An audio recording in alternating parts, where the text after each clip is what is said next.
夫君战死沙场后，我立志不再改嫁，为家中换来了一块减税的贞节牌坊。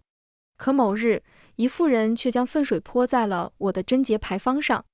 什么节妇，不过是个勾引别人夫君的下贱女人罢了。我还处于正愣之中，弹幕就出现在我的面前。女主泼得好，上辈子女主辛苦挣的钱都被渣男给了这个贱人，自己反倒只能挖野菜果腹，就连给孩子求来的学堂名额也给了他孩子。幸好老天有眼，女主重生了，这一世定要渣男贱人不得好死。什么玩意？谁做那些事情了？我抄起大扫帚打了过去。你竟敢辱我名声，我要和你拼了！大家好，欢迎收看达达听书。对于女子来讲，贞节名声大过天，尤其是我这种有贞节牌坊的妇人，更有可能因此下狱。我抄着扫帚，对着他劈头盖脸地打下。他一时之间难以招架，连连后退，却不忘污言秽语地辱骂于我：你个荡妇，你勾引我家夫君，竟还敢打我！来人啊，快报官，将这个荡妇进猪笼！他竟还敢乱说！我将扫帚丢掉，一把扑到了他的身上，将他压在身下，对着他的脸就是左右开弓，打得他如猪头一般。他眼里闪过怨毒，还要叫喊。我直接上手，扯着他的嘴就往外拉。我叫你嘴贱，我叫你胡扯。我使劲地扯，他只能发出呜呜的哭声。不对吧？这荡妇战斗力这么强的吗？居然还能手撕女主，女主可是干灌粗活的。这些奇怪的文字是何处来的？暂且不论。当务之急，我必须将这个敢辱我名声的妇人送去见官。我怕松开，他就跑了。于是我揪着他的头发，对着旁边看戏的婶子道：劳驾，给我递根棍子，我得把他腿打断，免得他跑了。婶子闻言，立马就四下寻起了棍子，最终递到我手上的，竟是一根现拆的桌子腿。妇人的眼睛终于露出了恐惧的神色，那些文字出现的速度变快了。不是吧？他真的要打断女主的腿啊？这也太目无王法了吧？怎么办？怎么办？女主快点反击啊！反击是不可能的。寡妇门前是非多，守寡这些年，我收拾那些想调戏我的浪荡子都得心应手，更何况区区一个农妇。我一棍子下去，直接将他打得发出杀猪般的哀嚎。随后我扯着他的头发，拖行着往官府处走，一边走一边喊：大家伙，给我评评理啊！我李张氏守寡数年，不曾和什么外男有过牵扯，今日这贼妇人竟敢污蔑我与他夫君勾搭成奸。这般下来，跟着我往官府走的人越来越多。第一次见到这么丢脸的女主。不是，这女配咋这么理直气壮呢？没做过的事情，我自然理直气壮。到了官府后，我直接席地一坐，拍着大腿就开始哭：大人啊，你们要为我做主啊！这有人污蔑我对我那亡夫不守妇道啊！民妇不活了！我又哭又闹，还做事要撞柱子，终于将县官给叫喊了出来。这妇人，也就是所谓的女主，也不装死了，直接从地上爬了起来，也开始喊：大人，他与我夫通奸！我立刻反驳：胡说八道！你夫是谁？他闻言冷笑：刘元，你亡夫的副将。此话一出，我愣了。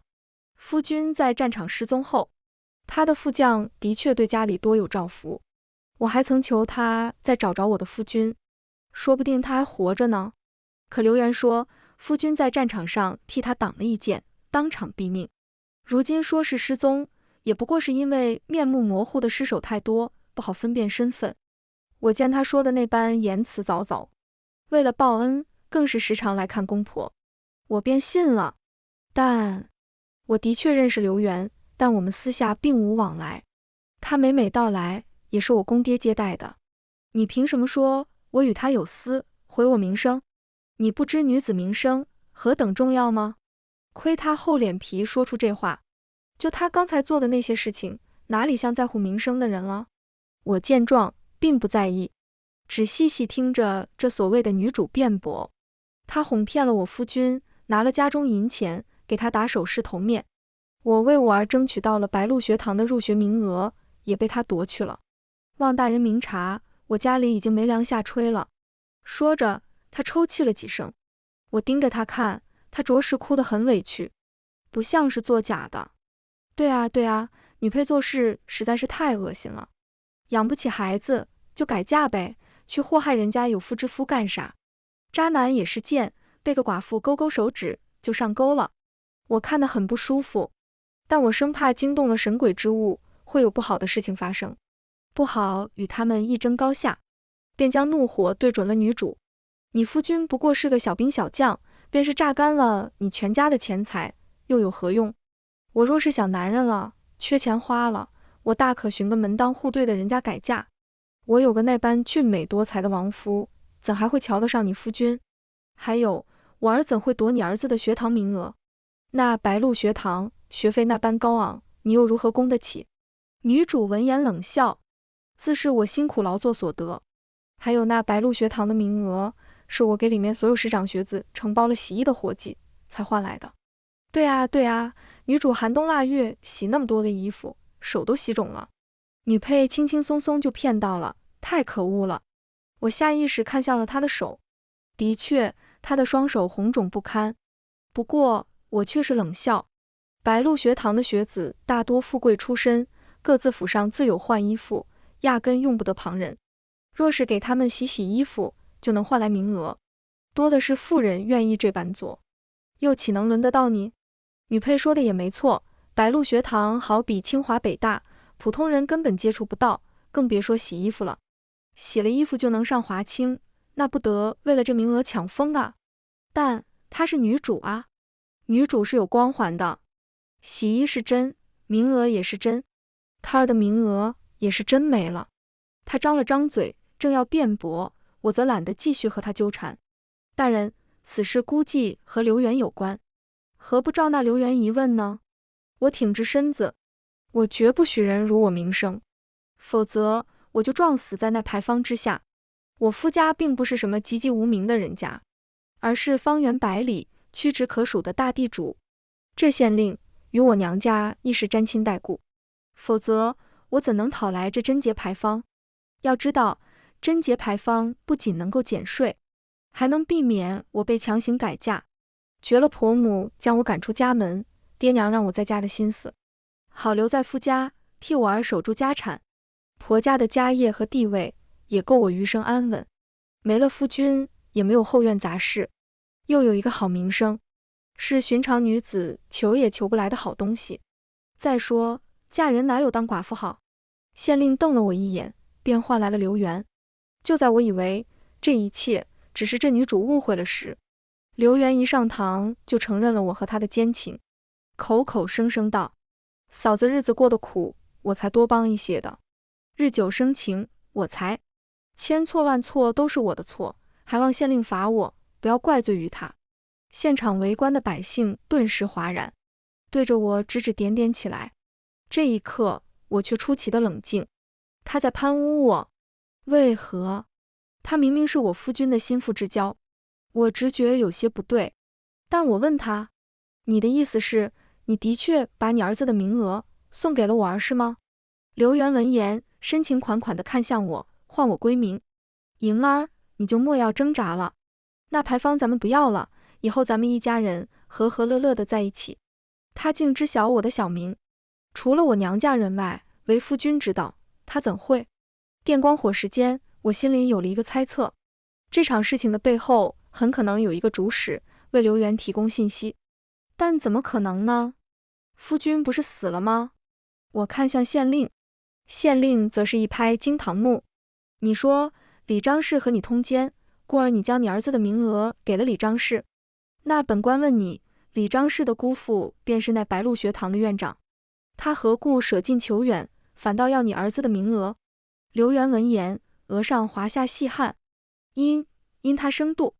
他看着县令，一副无愧于心的模样。他恨我不能休妻娶她，便迁怒到我儿身上，硬是要我将我儿的名额换给他。我也是昏了头了。大人，我可以证明我与他确有私情，他腹下3指处便有一红痣。这一刻，我如坠冰窖。不对吧？这剧情，渣男应该打死不认才对，他怎么一副要拖着女配死的模样？对啊，他不是对女配情根深重吗？若是被坐实了通奸的事，我定然逃不过一死。那不如……想到这里，我狠了狠心肠，对着县令哐哐磕头。民妇不能以证清白，既如此，就请县令判通奸之罪吧。啊，女配这是自己找死！我咬着牙，阴狠地看着刘元。民妇乃是得了贞节牌坊的女子，刘元却与民妇私通，其罪当诛，还请县令将她千刀万剐，以儆效尤。刘元怒吼，指着我道：“你！”我直视县令，一字一句道：“还请县令亲自监刑，莫要叫他逃脱法外。”虽然很荒唐，但我觉得我那夫君还活着。刘元对付我，或许正是出自他的授意。越想，我越笃定。没错，生不见人，死不见尸。说他死了，也不过是刘元的一面之词。金银，亦或者是高升，他定是允诺了些什么。所以刘元不顾一切地诬陷我。县令的表情变得凝重。靠，发生了什么？难道有什么隐藏剧情？哪个大佬开个 VIP， 剧透一波呗？刘元，你果真与李张氏有私，与劫富私通，罪无可恕。县令压低了声音，嘴带嘲意。若你认罪，那就签供画押。刘元闻言，额上的汗珠一粒一粒地冒了出来。就在有人拿来认罪书的时候，他突然疯了一样的高喊：“不，大人，我没有和嫂子私通。”县令闻言勃然大怒，一拍惊堂木：“你刚刚说私通了，如今又说没有，莫非你是在愚弄本官？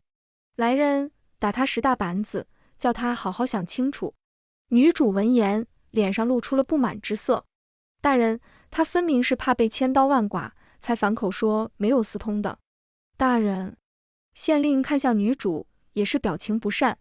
本官做事，轮得到你来指指点点？大手一挥，念你身为女子无知，便打个5板子吧。县令发话，谁敢不从？这所谓的男女主就被压在地上受刑，此起彼伏的惨叫声令我不忍直视。老天，好惨！一板子下去，屁股都见血了。不是，刘元原来这么没用的吗？区一个县令都能收拾他，这女二家里有权有势，要想找接盘的，的确不用找他。我咬着牙看向了受刑的刘元，打他的人看似下手轻飘飘的，可每一下都叫他裤子上的血迹越发大了。刘元撑不住了，我说，是大哥叫我诬陷嫂子的。这没头没脑的话一出来，在场众人纷纷皱了眉，我则是尖叫一声，扑了上去，做足一副为亡人伤心欲绝的姿态。你诬陷了我还不够，你还要诬陷我的夫君？他待你情同手足，战场上还是他帮你挡了一剑。我把他曾经对我说的话全都奉还了回去，双眼猩红地指责道：“我们家到底如何你了？你要这般恨我和夫君？”县令也是大怒，给我狠狠地打这忘恩负义的刁民。刘元被打得惨叫，啧，这衙役手上功夫是真厉害，一板子下去伤筋动骨，真的打20板子，这辈子都只能瘫在床上了。刘元也懂些拳脚功夫，这是察觉不对了，才要报消息。刘元鬼哭狼嚎地喊道：“真的是大哥没死。当年大哥不是在战场上失踪，他其实是去寻心上人，过双宿双栖的好日子了。他以为你会守不住，就想着等你改嫁再回来，谁能想到你还做了劫富。大哥外面的孩子要读书，就得认祖归宗，所以才……”我阴恻恻地接上了话，所以你们才蓄意谋害诬陷我，就是为了让我让出位置。刘元咬着牙不敢再说，他是怕自己成为残废，但他也不敢多说什么，日后被我那夫君报复。女主闻言很是难以相信，不，怎么可能呢？她摇着头，撕心裂肺地喊道：“你就是为了保命才这么说的，你们就是私通了。”女主不能接受，从始至终被欺骗的除了我，还有他。刘元闻言险些气出一口老血，你看看人家长啥样，能看得上我吗？你这蠢妇是存心害死我不成？女主还是不甘心，那些钱还有名额，都已经说出真相了。刘源也干脆破罐子破摔了，都给大哥了。大哥外面的孩子也得读书，等大哥回来了，提拔我之后，啥没有？这辈子最恨的就是娶了你这么个眼皮子浅的蠢货。所有的照拂其实都给了张谦，只是借了他这寡嫂的由头做表面。他这什么也不缺，真正缺东西需要填补的，也只是隐姓埋名的张谦一家。等等，我捋一捋，所以渣男不是渣男，没有想要脚踏两条船。他剥削女主，亲近女配，是为了讨好领导，往上爬。所以是女主误会了，还把她老公晋升的机会给毁了。楼上的注意立场，想想女主可是重生的。说白了，就是渣男剥削女主和孩子，给自己搏一份光明前途呗。那女配是真的冤，被诬陷有奸情，女主也累死了，到头来就是两个渣男美美功成名就，怀搂新人。这隐藏剧情惊到我了。本来我就觉得这种套路有毛病，看上领导的遗孀，不怕领导从地里爬出来啊？我看着所谓的女主，脸上出现了些许悔恨、不甘，甚至隐约带点愧疚，就好像真的做了对不起男主的事情似的。我心头一震，等等等，女主不会原谅渣男了吧？渣男不是和女配有奸情，他的恨意就消失了？不是，你想想你前世受的那些苦啊，托这些文字的福，我知晓这位女主过的是什么样的生活，妥妥的贤妻良母啊，以夫为天，以儿为命。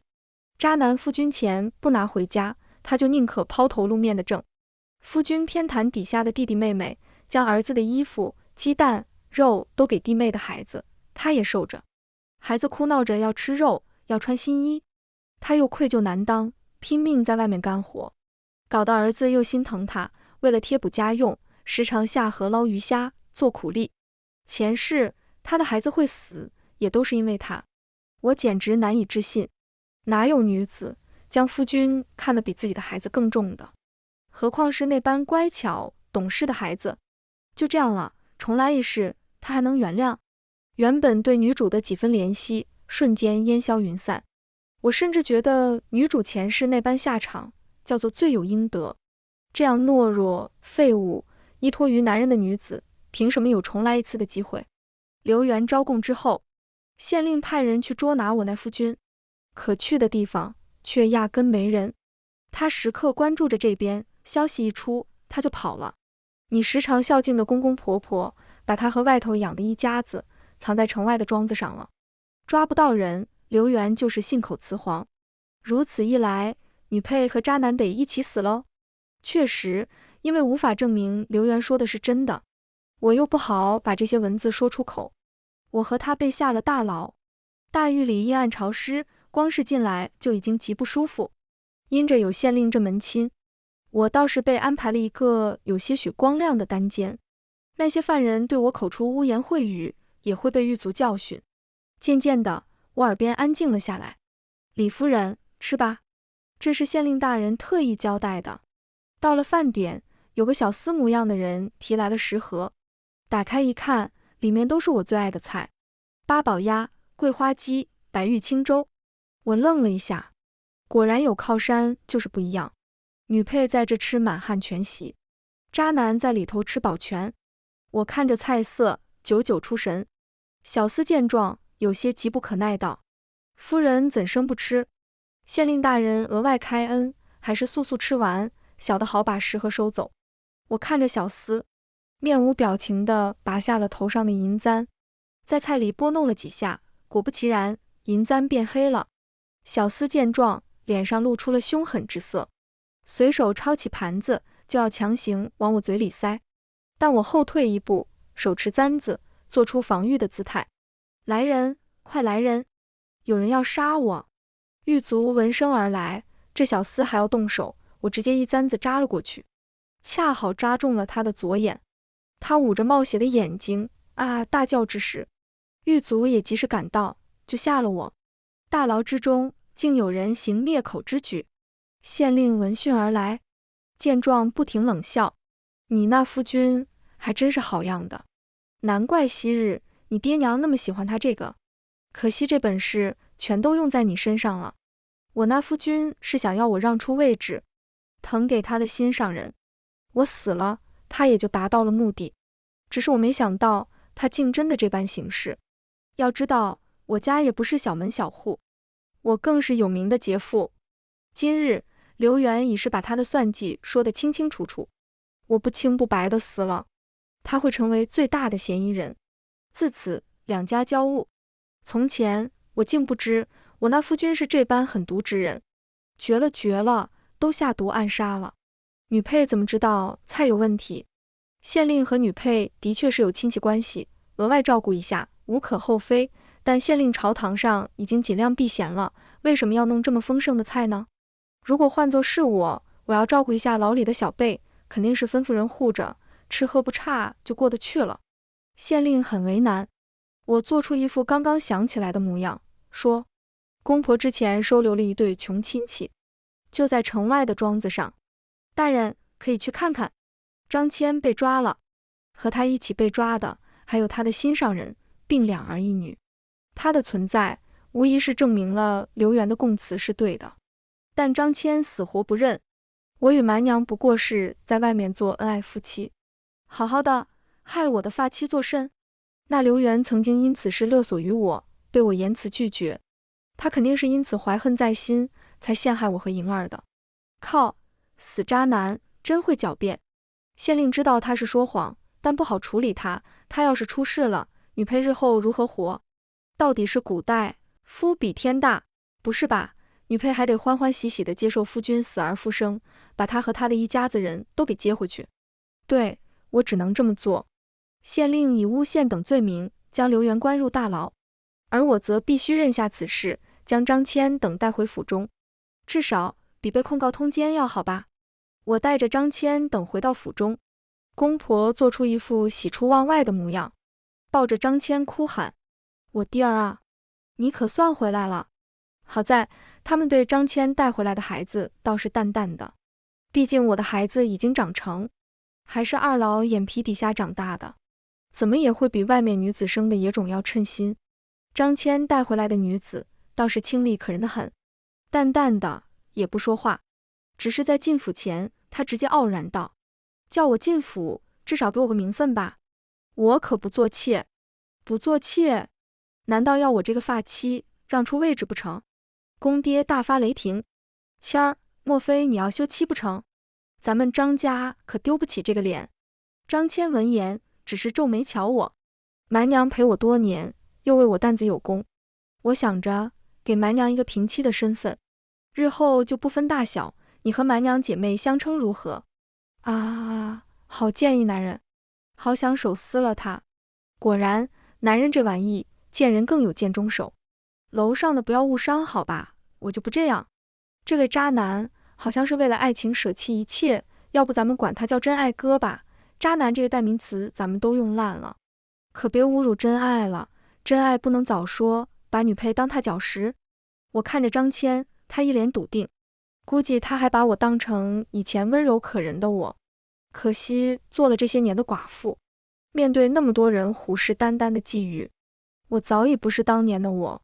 若是夫君执意如此，那就请夫君和我和离吧，我退位让贤，成全夫君便是。我绝不可能和抢走我夫君的女人姐妹相称，我不肯退让。就凭我背后的家世，他就奈何不了我，不然他当初何必选假死逃遁这条路？这位傲气的女子到底是妥协了，甘愿以妾的身份入府，只是进来的时候红了眼。张骞顿时心疼得很，他们的孩子进府时狠狠推了我一把，叫你欺负我娘。我冷笑一声，扯过这孩子，扬手就是一巴掌。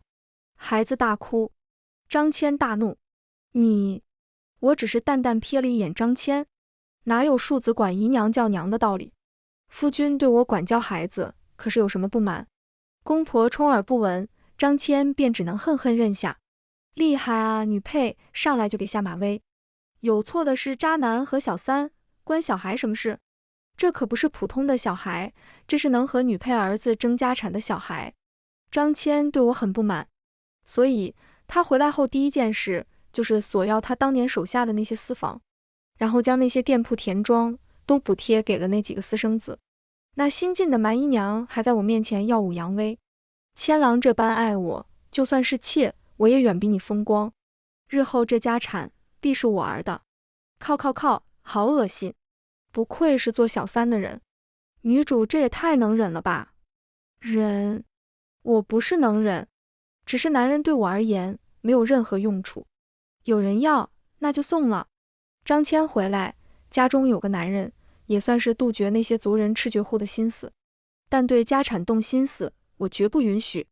当天晚上，张骞在蛮姨娘的床上服用了过量的助兴药，直接马上疯了，没有死，只是中风了，瘫痪在床，口歪眼斜的。作为正妻，我如何能容这蛮娘这般？当场我就叫人将蛮娘打个半死。张骞尚且昏迷不醒，我就叫来了人牙子，将他给发卖了出去。这便是妻妾之分。张骞在，我拿捏不住他；张骞废了，那我便是他的主子。他的几个孩子哭闹不休，还恶狠狠地盯着我。待我长大，是要报此仇。我挑了挑眉，长大？你觉得你还有长大的机会？女配是要对小孩下手？换作是我可能也会这么做。凭什么辛苦守下来的家业就要便宜别人啊？我派人将张骞送出去的那些东西翻箱倒柜的找了出来，随后便将这3个孩子送到了最偏远的院落抚养。公婆泣涕连连，可他们也不敢得罪我，毕竟和我撕破了脸。就张骞这模样，做不了家中顶梁柱。他们二老带着废人和几个幼子，可不一定能活多久。张骞醒来后知晓此事，一直在喊，但谁也不知道他喊什么，只是从他仇恨的目光可以看出他恨着我。但谁在乎呢？他与别的女子私奔，我便已与他恩义尽消。他回来抢夺家产，故意陷害我那日，我便恨不得杀了他。自此我继续执掌家中的大权。在我儿考上进士后，我便席卷了家产，与他一同去了上京。至于张骞，留给那3个目不识丁的孩子照顾吧。横竖张骞亏待了谁，也没亏待他们，他们尽孝，理所应当。这才是真的大女主爽文啊！和他比较，原本的女主真的是又蠢又懦弱。故事应该就结束了吧？话说，原本的女主呢？不知道，估计在为自己毁了丈夫的前途赎罪，伺候那刘元呢。啊，她不是重生了吗？重生了又怎样？原本的剧情是她重生后打渣男虐贱女，邂逅真爱，美美躺赢的故事。她夫君都还活着，也没被她弄倒，她不能改嫁，哪有机会走上人生巅峰？重生前遇到渣男，重生后稳遇真爱，这种恶俗套路啥时候能改啊？自强独美不好吗？张骞死后，我再也看不到那些文字了。听闻张骞是被饿死的，拿住了那3个孩子的把柄，交托我儿后，我便打算去过我自己的日子。横竖张骞死而复生后，我的贞节牌坊就被收走了，我不需再守那些戒律清规了。接下来我的人生才真正开始。全文完，达达听书，感谢您的观看，每天上新精彩小说，喜欢就订阅吧。